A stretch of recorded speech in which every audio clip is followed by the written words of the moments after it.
Hey everybody, welcome to the Dungeoncast. I'm Brian. And I'm Will. This is the podcast where we talk about everything Dungeons & Dragons, from haggard half-elves to harrowing harpies. And today, we're talking about the Raven Queen. The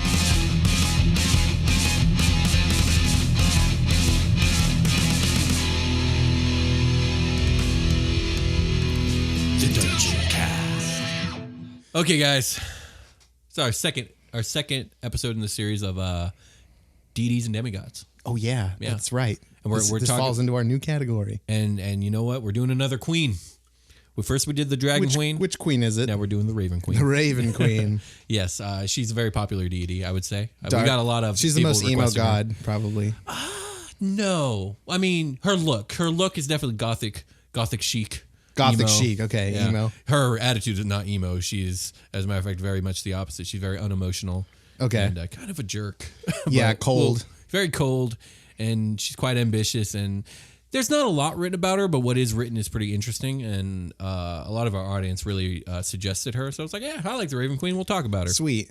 Usually, like, people that are very ambitious in D&D are, like, opposed heavily, it seems. Yeah. Like, people that are up to a lot usually have to be up to no good a little bit. I think that's a common trope in fiction in general, especially fantasy. I noticed that, like, the most ambitious and the most intelligent are always the enemy. That's why you have the mad scientist or the evil sorcerer or whatever. True. It's the humble hero who's not out for power but just gets it given to him because he's just such a dope dude is also the common trope. I actually hate both those tropes. I'm just walking around slaying dragons. The Gokus and Narutos of the world. Hell yeah. Although Naruto is my favorite character. Both in Naruto, are good. But that's a totally different discussion. So let's get back to D&D and talk about the goddess of death. So the Raven Queen, she originated in 4th edition. She's actually one of the newest things in all of D&D that we've ever talked about. Okay, sweet. For some reason, it's the one thing in 4th edition everyone loves and forgives 4E4. She is pretty cool. She's a goddess of death, fate, and winter, which I think one could argue that those things are all pretty heavily entwined. Yeah. She's kind of like the goddess of change in a way. Okay. Because, death, it's, changing from, pretty big change. Life to the afterlife. Yeah, it is. From life to the afterlife, fate, your ultimate fate and death and undeath and all that stuff. And winter, of course, it's almost like the death of the year or the death of the seasons. And then there's rebirth. Winter. There we go. Frost. Yes. Have you seen that Batman? No. The Batman and Robin with Arnold Schwarzenegger as Mr. Freeze? Maybe when I was like 6. Frost. He said they have a compilation on YouTube of him saying things like that. You'll have to show me afterwards. She's a neutral goddess. Okay. Neither good nor evil. She's devoted to the balance of life and death. Right, and that's really strict one, I know. Yes. Like really into that. That's why she's kind of like... It's kind of what she's about. So it's like removed. Like she doesn't care about your life if you're supposed to die. Exactly. Yeah, right. Very much so. She despises undeath. I think there might be some underlying reasons to it that don't have anything to do with a general distaste of undeath. Like, we'll get to that. I'm going to tell you the Raven Queen's story, and would like you to decide what you think about her view of the world. Will? Yes. Tell me a story. We'll get there. I'm not ready for yet. I'm ramping it up to story time. I retract my previous statement. Okay, my but request. I will tell you a story. So hold that request for later.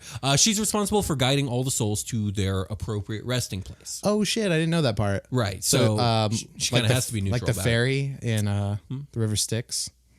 I don't know like the fairy actual mythology. So is that real? In Greek mythology, like the spirits have to cross the river Styx and they pay the boatmen or whatever. Yeah, I know the boatmen. That's why they leave the coins on the eyes. Yes. And they ferry you across to the I know underworld. That. You said, fair. I thought you said fairy. I'm like, I did. What?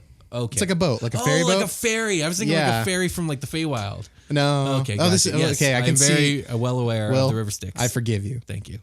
All right, let's get back to it. Okay. So that's to say, we talked about in the Devil's episode. Or like Davy Jones. Oh, here we go. Sorry. No, it's okay. I like talking about Davy Jones. What about Davy Jones? He ferries souls from the underworld. Yeah, he does. Not like the Feywild. No, not like the Feywild. Like a boat. Yes. Okay, sorry. So in the Devil's episode, we talked about how like the inherently or the wicked people of the world by default go to the nine hells unless they're so claimed by some other deity, and they get tortured in the nine hells. Yeah. Okay. So I would imagine it's the Raven Queen's job to make sure that these are nine hell souls and these are astral sea souls. I forgot to empty my nine hells bucket. Here you go. Yeah, pretty much. So that's her job. Okay. Her origins are shrouded in mystery. It's kind of her thing. Like there are none left alive that remember her true name, and in fact, fact, she erased her original true name from existence. And anyone who knew it is now gone. She just unthreaded it from the fabric of reality. That she did. She is usually depicted as a pale-skinned female humanoid with long black hair and large black wings, like feathered raven wings on her back. Okay. Like a big, I always picture like a big Gothic elf. I always picture her like very large in stature. Yeah. Not like disproportionately, but like like super tall. She's probably like, I don't know, 9 feet tall. Yes. See? Yeah. Okay. Yeah, I think we're in the same boat. I don't usually picture her as an elf because she's not usually depicted as an elf. She's usually depicted as a human-looking humanoid, but I mean... Like Shaquille O'Neal will be like, I'm not used to this when he look at it. Very much so. Okay. Like, oh, this is how everyone else feels when they're around me. Yeah. Yeah. Okay, so now it's story time. Will, tell me a story. Okay. So, the Raven Queen was always a queen, even in life. In life, she was a very powerful sorcerer queen. And she was very ambitious and very successful. And she was so ambitious and powerful and beautiful and all these things that she caught the eye of the god of death, Nerull. Okay. Now, this dude was evil as fuck and a dick. She, at some point in her life, catches the plague and dies. Now, it's not said whether Nerull had a hand in this, but I would not be surprised. And I would even, like, since it's not stated, I would just say in my world, yep, Nerull did it. So she catches the plague, she dies, and when she died, he swooped in on her soul. He gave her form and made her his wife. Oh, crap. He renamed her Nera, and so now she's with him in the Astral Sea. He's like, oh, you caught the plague. That's too bad. Wonder how that happened. No idea. Right? Yeah, seriously. Got hit with that smooth bubonic, huh? So Nerull's whole deal is he's actually trying to conquer the universe. By surprise, I know he's hoarding all the souls and raising undead and just doing all that stuff, and basically he wants to challenge all the gods and become the over deity of everything, and he is quite powerful. So I'm gonna save my questions. Okay, yeah, please do. So rather than be downtrodden by this, the Raven Queen, or at this point she was called Nera, grew her power by his side and eventually learned how to harness the souls like he does. And she overthrows the guy and she kills him. Nice. So yeah, very, very. You killed the god of death. Effective power move. Trophy on her part. achieved. Yeah, indeed. By doing this, she then absorbs his domains. I think we talked about this in the deities episode. Okay, yes, domains. You attain godhood by killing other gods. Yes. and all that stuff. Okay. It's like their energy has to like go to the closest living thing. Yeah, someone has to have domain over these things. So yeah. So she's the only mortal in I guess vanilla D&D that has achieved godhood by these means. The only other one is, well, no, she's not the only one. She's the one of two who have done this. I was going to say, wasn't the other one the Lich guy? Vecna. Yes. Vecna, there we go. the other one. So, and they I was going to be like, Will, that's not true. I know, in the right? Lich's episode, we talked about this. Yeah, we did. Don't steer me wrong. And it is specifically stated in some of this in these old 4E books. By the way, digging up the material and the research on the Raven Queen was very difficult. I had to go find like old Dungeon magazine books that are like way out of print that I like, because there's just not a lot written about her. But in the Dungeon magazine, it did specifically say that the only other mortal who's achieved this is Vecna. So Vecna and the Raven Queen kind of have that in common. It's like the equivalent of trying to find the WWE Nintendo Power magazine from the 90s. I guess it is. I don't know anything about that. Exactly. Why would you? Okay. All right. Why would you know about that? Yeah, why would I? So here's the thing, and this is when things kind of get interesting. So she defeats Nerull, and at this point, the domain's in the Astral Sea. Well, after she defeats Nerull, all the other gods show up and they get involved. And they hey, what the fuck was that? Yeah. What the fuck did you just do? Yeah, what happened? They're not thrilled about the idea of raising a mortal up to godhood, but they are thrilled about getting rid of Nerull because that dude sucked. But what they do is they allow her to take the domain of the dead. I think, is that right? No, of death itself. So she becomes a goddess of death at this point. Yeah, the process of death. Yes, okay. Of the process, exactly. But they deny her the domain of undeath and of the dead because they don't want another Nerull 2.0. Because that was a serious problem. Like, he was getting all the mortal souls. I'm sure Asmo fucking hated it. So yeah, all the other gods got involved and they're like, no. You're going to be a goddess and you're going to be awesome and powerful and all that, but you're definitely going to be a step lower than Nerull was because he sucked. She got really upset by this. Okay. She got so upset that she left the Astral Sea, went to the Shadowfell, and started her own little domain called Latherna. I believe it was at this point that she erased her name from existence, and she kind of is now devoting her life to getting as much power as she can because she does not like any of the other gods. She's like a petulant child, like, Very I'm going to much start so. my own shit. Exactly. And she Fuck you doesn't like the guys. other gods. She doesn't get involved in their stuff unless it benefits her. And she's constantly trying to gain power. Now, Okay. I think it could be argued, like, why is she trying to gain all this power? Like, is she really neutral, or is she neutral because she's kind of forced to be? I don't know. That ambition Yeah, as a matter of fact, the only time running she's... unchecked. Yeah. The only other time she's gotten involved with the other gods is like she got involved when Lolth rose up against Corellon, and she got involved with that. And her price for getting involved in helping Corellon was she took the domain of fate from Lolth. Okay. So that just boosted her power. Now she has power over fate and death. Later on, there was another uprising, some goddess named Kala or something like that. Goddess of Winter. Okay. Obviously, she gets involved. She takes Winter. She kills Kala and takes Winter. Now she's got 3 domains. Yeah. And they I'm just sure- kind of happen to loosely be like integral to each other. happy coincidence. I Yeah. guess. Yeah. It's like, So- I'm just going to, you know what? This is a good opportunity for me to grab that domain. Pluck. Yeah, This and is mine now. maybe it's not a coincidence. Maybe she argued with the other deities that she should get this because it kind of like they're related, right? Death and Started fate and some winter. shit behind the scenes.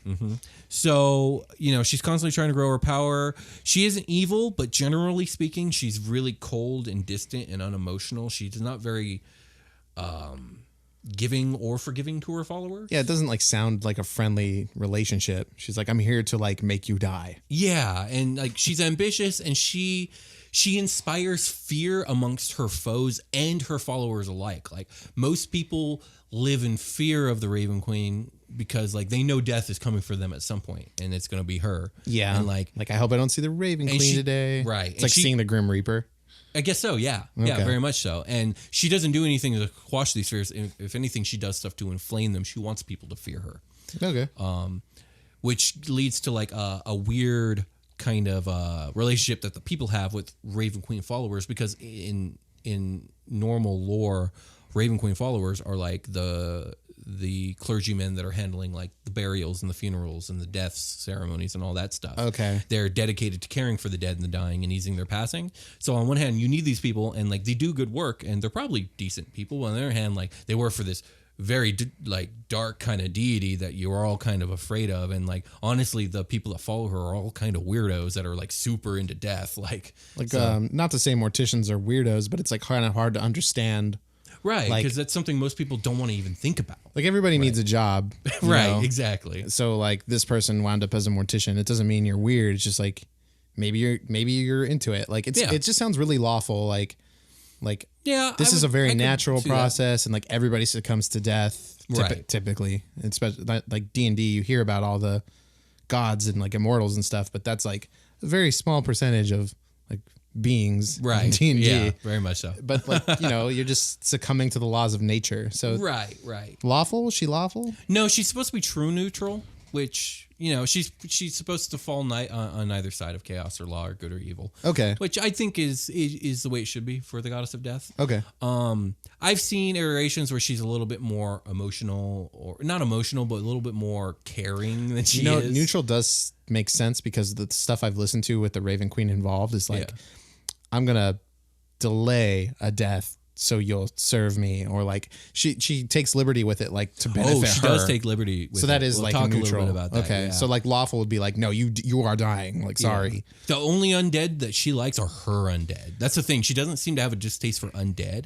She has a distaste for undead that don't serve her. Yeah. I think a big part of that is because like she feels like that should be her domain. Undead is like, if you think about it, it's kind of powerful. Like It is very powerful. it's yeah. like life number 2. Yeah, it's life number 2. But not quite. Unending life number 2. Unlife. Yeah. So that being said, it's time to take a rest. Then we should. Let's take a rest.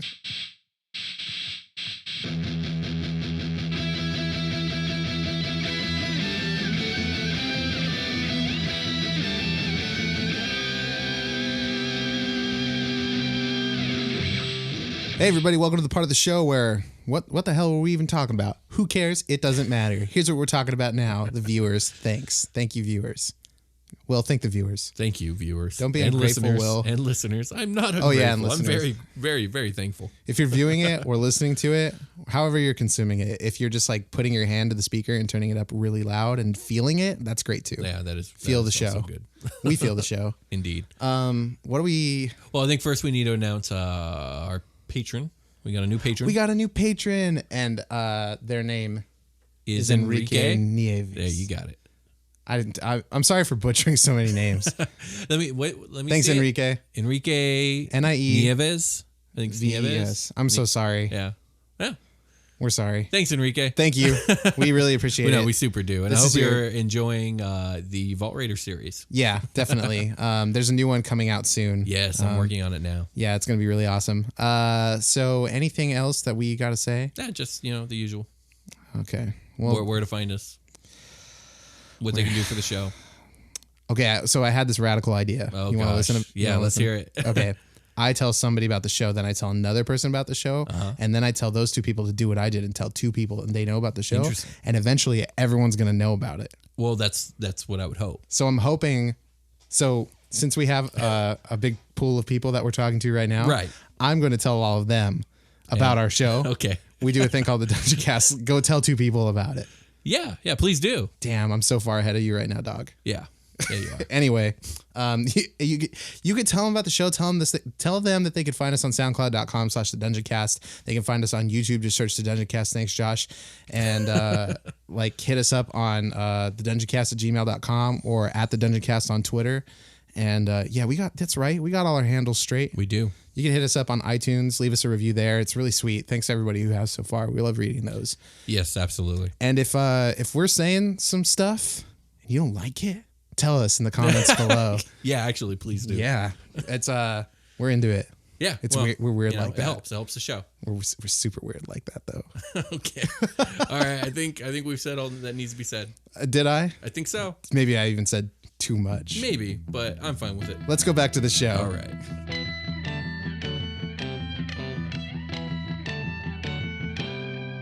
Oh, what a good rest. Yeah. Jeez. Yeah, I feel pretty rested. There's a good story, Will.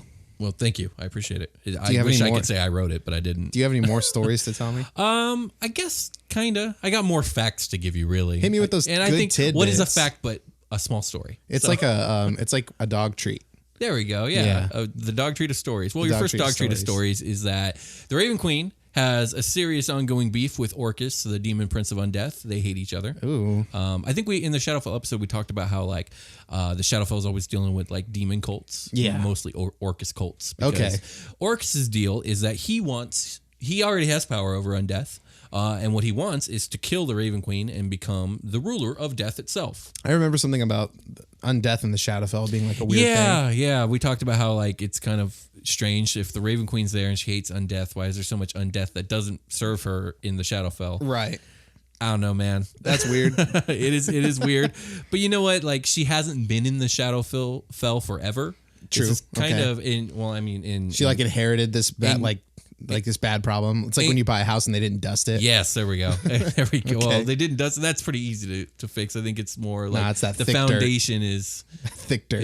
Can't get it off. It's that thick dirt. She in God timelines this is her new apartment. Okay. And she's still settling in. Right. She hasn't got rid of the pests. Nice. Okay. But that being said, let's actually talk about where she lives. She lives in a citadel called Latherna, which lies in these huge freezing mountains, and it's so is it made of ice? It's made of black ice, by the way. Yeah. So, Neat. Fitting. Goddess of death, goddess of winter. Black ice. She's very Gothic chic, like I said before. Look at those archways. Even though there's all this undeath in the Shadowfell that doesn't serve her, there are plenty of things that do. The Shadar-kai are probably the most notable beings that serve her. I think we talked a little bit about there's some lore that was written where the Shadar-kai were humans that feared death, and so they prayed to the Raven Queen to help them get over their fear of death. And for some reason, she took a shine to them. I think she saw the opportunity to get some servants. And so she turned them into the Shadar-kai, brought them into the Shadowfell. Dear Raven Queen, I'm super bad at hunting because I just don't want to die. Right. Oh, well, I got you. Pretty much. And she basically instilled into them a certain life view where they don't fear death, they embrace it. Okay. Kind of deal. Now, there's totally opposing lore to that of how the Shadar-kai came about. But either way, the Shadar-kai do in fact embrace death, and they do in fact serve the Raven Queen quite commonly. Okay. So they're usually the most zealous of her followers. So much so that the most zealous and powerful among them, she transforms into these death angels called Sorrowsworn. Now, there's a few different depictions of them. I'm not a huge fan of Sorrowsworn because the usual depiction is that there's really grotesque-looking, almost demon-looking, bat-winged humanoids that wield giant scythes. Oh. And they're not gross-looking in like the cool way that sometimes devils and demons are. They're gross looking they're just gross looking. They're like bluish tinged skin, and like their mouths are all warped and large, like Golbat from Pokemon. Oh, okay, like, sweet. Yeah, they're really gross looking. When you say gross looking, do you remember the Envy from Full Metal Alchemist? Yeah. The non-humanoid form that was like this big dog, monster made of faces. That's gross looking. Yeah, it is. Pictured that. I would imagine it's in the same vein. One of of the grossness. faces of that dog creature. Yeah, they got really warped faces and like gross looking skin and weird horny protrusions and great bat wings. Yes. Never mind. Okay.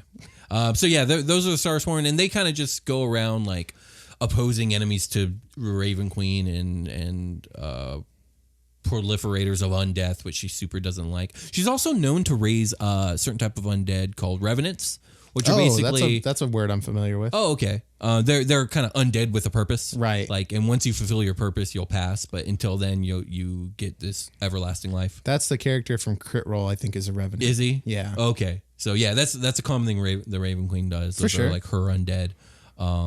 Usually, like it's almost like a warlockish pact where it's like, okay, she'll give you this certain amount of life, and she'll allow you to accomplish your goal or whatever it is. But then you belong to the Raven Queen. Exactly. So yeah, there it is. I think he's a paladin. He starts multi-classing paladin after that. Oh, that's cool. Yeah. That's cool. I like that. He can fly. That's fucking wings. Super dope. So he's like not gross looking Sarsworn probably. No. It's like retains his old body and everything. Did he have wings before? I don't think so. Okay. I picked up like right around there, so he gets some wings. All right. Well, let's talk about some of the changes between 4th edition and 5e. There's not very much of anything written about her in 5e. Okay. Because she's not a Forgotten Realms deity. And since 5e is a Forgotten Realms edition, if you will, like that's the default setting nowadays. Right. The only thing that's been written about her has been, I think Xanathar's Guide might have had a little bit because of the Shadowfell thing and the Hexblade, but I think even in that one she wasn't mentioned. I'll have to go read. She was mentioned in Unearthed Arcana though, and she's kind of been demoted because she was a greater deity in 4e, and now she's not a deity, but she's on the same power level of like Archfey and Great Old Ones and devils and whatnot. Wow. So maybe she's still a goddess, maybe not. Either way, though, she's still quite powerful. That would be a cool module, like a module adventure. What do you mean? You know, like how Sword Coast Adventures Guide is? Yeah. That'd be like one based off of the Raven Queen. Would be super That'd be cool. Like a Raven Queen adventure. Or like a Shadowfell adventure. The Raven Queen becomes, reaches godhood. Yeah, that'd be cool. Yeah. I like that idea. But basically, she's kind of like a warlock pact maker now. And like there was a whole thing where they were trying to tie and they did end up tying the Hexblade to the Shadowfell. And so I think in the Unearthed Arcana, they talk about her and her warlocks and how that all works. I didn't really get into it because it's not official yet, so I haven't really delved into it, and it really left a bad taste in my mouth when it came to the whole Hexblade being tied to the Shadowfell thing. I remember that. It sure did. I'm not going to bitch about here, but so yeah, that's really all there is when it comes to 5th edition on her. She's really unestablished because she's so new, and she was a goddess of mystery, so they didn't delve too much into her in 4th edition, and then in 5th edition they dropped her for a little bit, and now we're starting to see a little bit of her here and there. So yeah, that's the Raven Queen, man. Do you got any questions? Do I have any questions? Not really. I kind of get it. I mean, it's straightforward. She's really intriguing, I think, as a goddess. I think it's a cool character all the time. She's one I commonly see integrated into people's campaigns. I've used her quite oftenly. I had a character who served a gender-bended version of her that I had for my homebrew campaign, the Raven King. Okay. Who actually had a name, and he was a much nicer person than she is. And his whole ordeal, just to talk about my homebrew campaign back in the day, was that because those characters actually went back in time to like the beginning times, like when the gods were first born and whatnot. Sure. And like he was in that world, the deities are actually a certain race of beings that were the first race, and they later they became the gods once they kind of figured out who they were on an individual basis.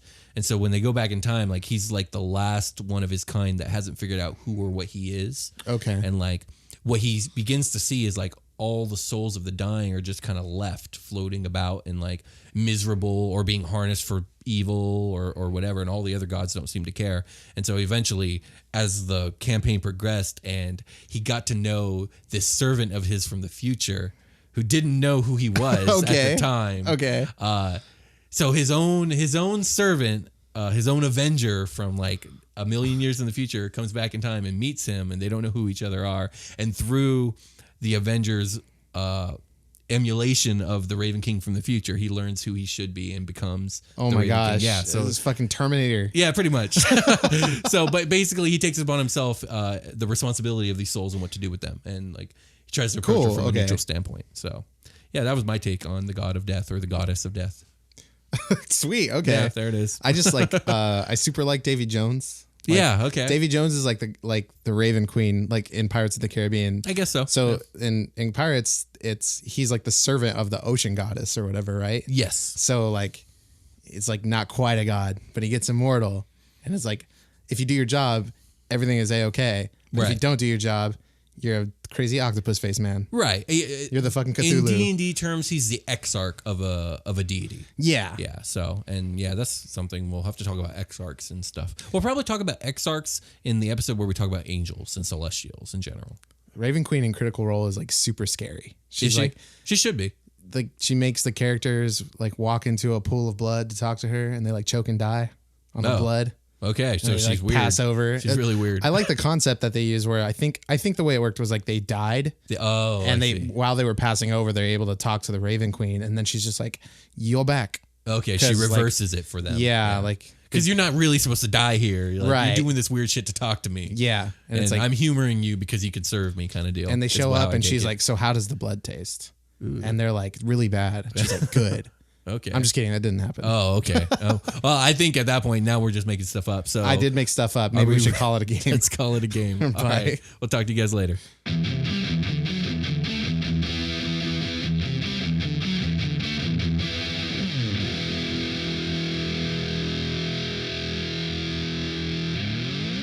The Dungeoncast.